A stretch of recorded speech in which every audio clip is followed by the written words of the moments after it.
Alright, everybody, welcome to the Arena Football Nation channel, and this is the Arenaball weekly wrap-up show. Friday night was opening night for Arenaball, lasting through Sunday, and we had 5 bone-crunching and action-packed arena and indoor football games to feast our eyes on, and they did not disappoint. So let's get right into it.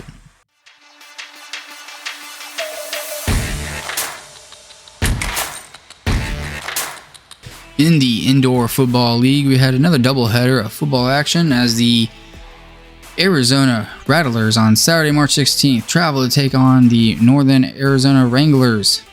And then on Sunday, March 17th, we had the Massachusetts Pirates taking the trip to Green Bay to face the Blizzard. And in these two games, we had a very solid start to the IFL 2024 season. Very competitive games. Exciting to watch, and yeah, just really cool to get this season started with a Western Conference and Eastern Conference matchup. We'll go ahead and get started first with the perennial powerhouses of the West, a match in the desert as the Arizona Rattlers traveled to the Northern Arizona Wranglers. And just from the get-go, I'd like to say that the just the production value for Northern Arizona was absolutely amazing. You had just sensational broadcast overall. You had great camera angles. The commentators, of course, were solid. They always are. And the overall coverage of the game, very solid. Northern Arizona really stepping it up and doing a great job being, a beacon for the rest of, indoor and arena football when it comes to coverage of their games. So the Rattlers, going into this game, they had been knocked out of the playoffs the last 2 seasons by the Northern Arizona Wranglers. So it was a chance of revenge for the Rattlers going into this game. Not only to get off to a great start for the 2024 season, but also to knock off, that pesky Wranglers that keep hitting them in the playoffs. So a 28-point second quarter got the job done for the Rattlers. And they were playing on a brand new field, by the way. Northern Arizona, they installed the new turf. Overall, very beautiful. I really think they did a great job with it. The only, pet peeve I would have is it was solid green. There's no colored end zones. And I think you got to have colored end zones at the very least. My favorite is having a full color turf, kind of like how you have with the Omaha Beef. They have the full orange. But yeah, there's no color on the end zones for Northern Arizona. So I thought that was weird because the previous one did have it. I think it just looks good overall aesthetically. But also, when you cross that touchdown line, you go from green to the color of one of your team. So that was my only gripe. But moving on, otherwise, it was, a beautiful turf. Really great for Northern Arizona to get that. But yeah, so, just going to the game. That 28-point second quarter, it really did it for the Rattlers. And you really had a great game early in the fourth quarter. The Wranglers did end up pulling within 10. But, they eventually had their hopes shattered. And you had the combined effort touchdowns with 2 players against their former team. Arizona Rattlers signing 2 players. Garrett Kettle hit Glenn Gibbons Jr. for a touchdown with under 3 minutes to play. And just a solid play, very clutch moment for the Arizona Rattlers. And I'll have to say, I give it to Northern Arizona. They really had a great start as well. They're definitely a team to compete in the Western Conference. Nothing to scoff at, going this toe-to-toe with Arizona Rattlers, which are usually one of the top-heavy teams in the Western Conference, let alone the IFL. So, great job overall by both teams. It was a fantastic game at the end of the day. Some late quarter antics at the end to make sure that, the Rattlers could seal that win. And, yeah, I just think it's a great start to the 2024 IFL season. And I fully believe these two teams are battling out, if not right there at the end, racing for playoff spots. Next, you had the Massachusetts Pirates going to take on the Green Bay Blizzard. And these matchups, they usually go pretty competitively. Massachusetts is a solid team. They always have been. always, with that great ownership and coaching, they always bring a good roster of players and are competitive every season. And then Green Bay, I just think they're on the outside looking in. They have they're a team that, just is going to be on the cusp of competing for a playoff, if not in the playoffs. And I just think if they could just get over that hump of finishing close games, that's the biggest thing. Finishing close games and putting away teams, not just competing against the better teams. That's the difference for the Green Bay Blizzard. But here we go. Just like I was saying, they need to finish games. The Blizzard were leading 40-22 late in the third quarter before the Pirates defense stepped up big, coming back from down 18. This was an extremely hard to watch thing for the Blizzard. Just completely fell apart there at the end. You gotta seal the deal. You gotta finish the game and not let teams come back like this, especially good teams like Massachusetts. You gotta be able to put these teams away. If you give them an opportunity to come back, they will. And that's how you're gonna have to. You gotta do that to be able to make the playoffs and to make a deep run as well in the playoffs. So a pair of Isaac Zico's TDs from Alejandro Benefield put the Pirates on top to the final minute. The game was sealed when an NFL alumni, Matt Elam, skied up to high point interception in the end zone. And this was just a complete and impressive comeback for the Pirates. Like I said, really tough to watch if you're a Blizzard fan or just a fan of football in general. We all thought going after halftime that Blizzard were going to seal this win, and no luck for the Irish as it may be, as this was played on Sunday. And really tough to watch. I think Green Bay will bounce back. I think they have a pretty solid roster and team overall. Just questionable, choices there at the end, allowing Massachusetts to come back. Really tough to watch, but at the end of the day, Massachusetts is they're going to be another one competing in the Eastern Conference, let alone a roster or a playoff spot in the IFL playoffs. So this is another great matchup, to open the season.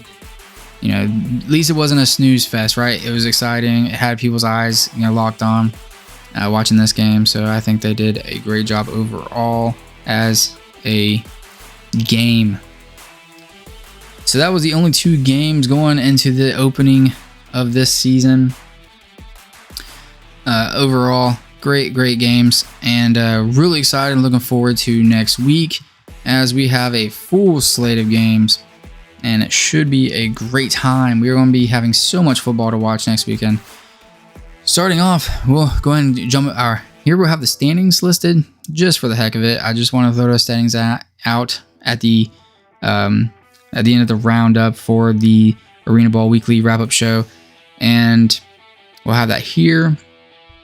And it'll be updated after every week. This is the end of week 1, so we have it listed. So let's go into a preview now of week 2.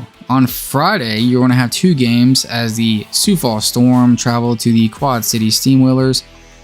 And this is going to be at 7:05 p.m. Central Time.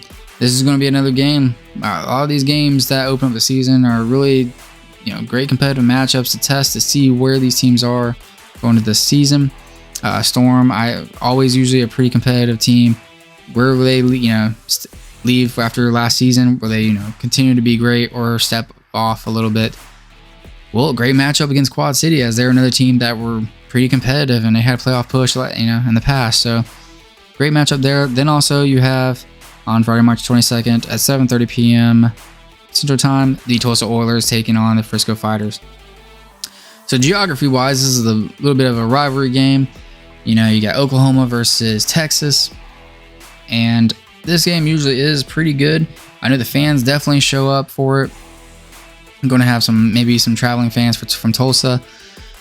Frisco is also, another team that's going to be very competitive. They're always there at the top.